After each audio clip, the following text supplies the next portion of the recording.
প্রবাসী ফুটবলারদের একাদশে সুযোগই দিচ্ছেন না কোচ গোলাম রব্বানী ছোটন। তাহলে কি তিনি বোঝাতে যাচ্ছেন তার হাতে থাকা প্রবাসী ফুটবলারের চেয়েও বাংলাদেশের লোকাল ফুটবলাররা বেশি ভালো?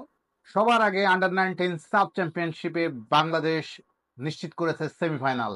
সবার আগে সেমিফাইনালে উঠলেও যথারীতি এই ম্যাচের পরেও যে ম্যাচটিতে তারা ভুটানকে ৩-০ গোলে উড়িয়ে সেমিফাইনাল নিশ্চিত করলো, সেই ম্যাচের পর যথারীতি গোলাম রব্বানী ছোটনকে নিয়ে সমালোচনা হচ্ছে। বিজয়ী দলের কোচকে নিয়ে কেন সমালোচনা হচ্ছে? বাংলাদেশ ৩-০ গোলে হারিয়েছে ভুটানকে। বেশ দাপুটে জয় বলা যায়। অসাধারণ খেলেছে বাংলাদেশের আন্ডার-19 ফুটবল টিম। তবুও কেন গোলাম রব্বানী ছোটনকে নিয়ে এত সমালোচনা? সমালোচনার একটাই কারণ, তিনি কোনো প্রবাসী ফুটবলারকে সুযোগই দিচ্ছেন না। দুজন প্রবাসী ফুটবলারকে এই দলে রেখেছেন।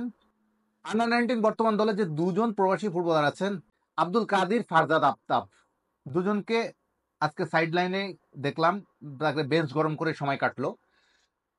কিন্তু দুই ফুটবলার আব্দুল কাদিরকে যাই হোক তার আগের ম্যাচে মালদ্বীপের ম্যাচে 20-25 মিনিটের মতো খেলিয়েছিলেন। এই ম্যাচে আর সুযোগই দেননি। ভুটানের বিপক্ষে ম্যাচে সুযোগই দেননি। মালদ্বীপের ম্যাচে তবুও আব্দুল কাদের কিছুটা সুযোগ পেয়েছিলেন, কিন্তু ভুটানের বিপক্ষে সুযোগ পেলেন না। ভুটানের ম্যাচটা ছিল তুলনামূলকভাবে গ্রুপ পর্বের সহজ ম্যাচ বাংলাদেশের জন্য। কারণ মালদ্বীপের সঙ্গে 2-2 গোল ড্রর পর ভুটান তুলনামূলক সহজ প্রতিপক্ষ। আসলে এই কারণেই বলছি, কারণ ভুটান র্যাঙ্কিং বা সবকিছুতে তো বাংলাদেশের পরেই থাকে। খুবই গুরুত্বপূর্ণ ছিল। অবশ্যই সেমিফাইনাল নিশ্চিত করার জন্য বাংলাদেশকে জিততেই হতো, শুধু জেতা নয়, ভালো একটা গোল ডিফারেন্স নিয়ে জেতার দরকার ছিল। তো 3-0 গোল জেতার পরে সেমিফাইনাল নিশ্চিত হলো। বাংলাদেশ গ্রুপ চ্যাম্পিয়ন হলো কি হলো না সেটি জানতে আমাদের আরো 2 দিন অপেক্ষা করতে হবে, কারণ 13ই মে গ্রুপ স্টেজে শেষ ম্যাচটা মালদ্বীপ এবং ভুটান খেলবে। ওই ম্যাচে যদি মালদ্বীপ 4-0 গোলে জিতে যায়, তাহলে হয়তো মালদ্বীপ বাংলাদেশ যে গ্রুপে আছে সেই গ্রুপের থেকে চ্যাম্পিয়ন হয়ে যাবে। বাংলাদেশ যদি চ্যাম্পিয়ন হয় আর অন্য গ্রুপে আছে ইন্ডিয়া, ইন্ডিয়া তো মাস্ট তার সেই গ্রুপের চ্যাম্পিয়ন হবেই।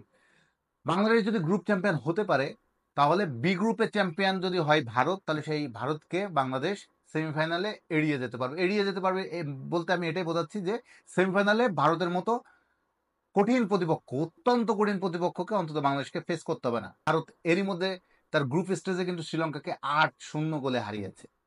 তাদের লাস্ট ম্যাচটা আছে 13ই মে নেপালের সঙ্গে, সেই ম্যাচেই নির্ধারণ হয়ে যাবে ওই গ্রুপে চ্যাম্পিয়নটা কে।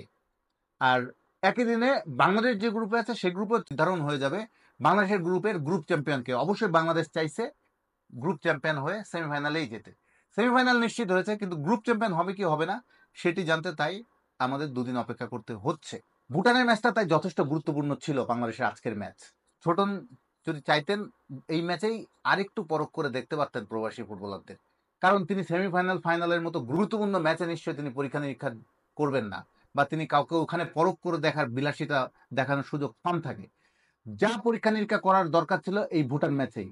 হ্যাঁ, বাংলাদেশ হয়তো আরো গোল করতে চেয়েছিল, কিন্তু সেই গোল করার অ্যাবিলিটি, ক্যাপাবিলিটি কাদিরের কেমন সেটাও কিন্তু দেখার একটা সুযোগ হাতছাড়া হলো আমি মনে করি। কারণ 2-0 গোলে কিন্তু বাংলাদেশ ফার্স্ট হাফে এগিয়ে গিয়েছিল, বরং সেকেন্ড হাফে তুলনামূলক বাংলাদেশ গোল খুব একটা সুযোগ তৈরি করতে পারেনি। একদম শেষ মুহূর্তে অতিরিক্ত সময় যে আরেকটি গোল পায় বাংলাদেশ। শেষ পর্যন্ত 3-0 গোলে তারা ফিরেছে। কিন্তু সেকেন্ড হাফে কিন্তু বাংলাদেশ কিছুটা তাদের রিজার্ভ বেঞ্চ, হ্যাঁ 3টা চেঞ্জ করেছেন গোলাম রব্বানী ছোটন, কিন্তু তবুও তিনি সেকেন্ড হাফে 3টা চেঞ্জ করার পরও তিনি একবারও তার কাছে মনে হয়নি, বা তার হয়তো তিনি চিন্তা করেননি যে এখানে আব্দুল কাদেরের মতো প্রবাসী ভুটানের মতো ম্যাচে যদি আপনি পরীক্ষা নিরীক্ষা বা আপনার খেলোয়াড়দের যদি আপনি একটু না দেখেন, পরখ করেন, নেক্সট স্টেজ যেটা নকআউট স্টেজে, যে নিশ্চয়ই সেটা করার সুযোগ খুব একটা থাকে না। তাহলে আমরা বুঝতে পারলাম না বাংলাদেশে যে প্রবাসী ফুটবলাররা যুক্ত হলেন তারা আসলে কতটা ভালো খেলেন, কতটা ভালো খেলার সুযোগ তাদের আছে, বা সেই জিনিসটার সুযোগটা আসলে আমাদের খুব একটা দেখার সুযোগ রইল না এই এই টুর্নামেন্টে। ছোটন যেহেতু প্রথম ম্যাচে আব্দুল কাদেরকে 20-22 মিনিটের বেশি সুযোগ দেননি, আর ভুটান ম্যাচে ভুটানের বিপক্ষে দ্বিতীয় ম্যাচে কাদেরকে তো নামানিনি, তার মানে কি তিনি প্রমাণ করেছেন বা তিনি বোঝাতে চাইলেন যে আব্দুল কাদেরদের মতো প্রবাসী ফুটবলারদের চেয়ে তার হাতে আরো ভালো ফুটবলার আছে, বা বাংলাদেশের বর্তমান লোকাল যে প্লেয়াররা উঠে আসছে তারা অবশ্যই প্রবাসী ফুটবলার চেয়ে ভালো মানের? তিনি কি সেটাই বোঝালেন? অবশ্যই তিনি বোঝাবেন কি, তিনি কিন্তু এই টুর্নামেন্টে যাওয়ার আগেই যখন দল ঘোষণা হয়েছিল তিনি সরাসরি বলে দিয়েছিলেন যে তাদের হাতে অনেক ভালো ভালো মানের ফুটবলার আছে। সুতরাং প্রবাসী ফুটবলাররা এলেই যে খেলাবেন সে নিশ্চয়তা তিনি দেননি, বা সেই নিশ্চয়তা দেওয়া যায় না। তিনি তখন বলেছিলেন যে প্রবাসী ফুটবলারদের এলেই চান্স, এই ভাবনা থেকে যেন তারা না আসে, তারা যেন ভালো প্রস্তুতি নিয়ে আসে। ধরেন প্রবাসী ফুটবলারকে আপনি জায়গা দিয়েছেন, দুজন ফুটবলারকে, খালি জায়গা দেওয়ার জন্য। হ্যাঁ, ফুটবলে কোচের সিদ্ধান্তই শেষ সিদ্ধান্ত, চূড়ান্ত সিদ্ধান্ত, কিন্তু কোচের কিন্তু সুযোগ আছে তার ট্যাকটিক্স ওয়াইজ তার ফুটবলারদেরকে বেটার ইউটিলাইজেশনের। সেই ক্ষেত্রে কাদির যথার্থ সুযোগ পেয়েছেন কিনা, বা কাদিরের মতো প্রবাসী ফুটবলাররা বা বাংলাদেশি অরিজিন ফুটবলাররা ভালো সুযোগ পাচ্ছেন কিনা সেটা নিয়ে প্রশ্ন আছে। ওই যে আবার তিনি বলেছেন তাদের হাতে অনেক ভালো মানের ফুটবলার আছে। এক্ষেত্রে কিন্তু দর্শকরা বা মানুষ, ফুটবল প্রেমীরা বলছে যে ভালো মানের ফুটবলার বাংলাদেশে কখনোই তো অভাব ছিল না। তো ভালো মানের ফুটবলারদের ব্যবহারটা কতটা হয়েছে বাংলাদেশ ফুটবলে? আর যদি ভালোই ব্যবহার হবে, যদি বাংলাদেশ ভালো মানের ফুটবলারই যদি এতই উঁচু মানের ফুটবলার উঠে আসে, তাহলে বাংলাদেশের র্যাঙ্কিং এ এই তলানিতে কেন বছরের পর বছর? কেন বাংলাদেশ ফুটবল ফেডারেশন বাধ্য হয়ে এখন বাংলাদেশি অরিজিন ফুটবলার বা প্রবাসী ফুটবলারদের দিকে কেন ঝুঁকছে? নিশ্চয়ই কারণ আছে। সো যদি এখানে কোনো ইগো প্রবলেমও থেকে থাকে, না আমি বাংলাদেশের লোকাল ফুটবলার আমার কাছে প্রায়োরিটি, তাহলেও কিন্তু এই প্রশ্নটা কিন্তু মানুষ তুলছে যে এখানে আসলে কোনো ইমোশন, ইগোর জায়গা নেই। এখানে যে কোয়ালিফাইড সেই খেলবে বাংলাদেশ টিমে, যোগ্যরাই খেলবে বাংলাদেশ টিমে, সে প্রবাসী নাকি স্থানীয় সেটা কিন্তু বিবেচ্য নয়, বিবেচ্য তিনি কতটা ভালো মানের ফুটবলার।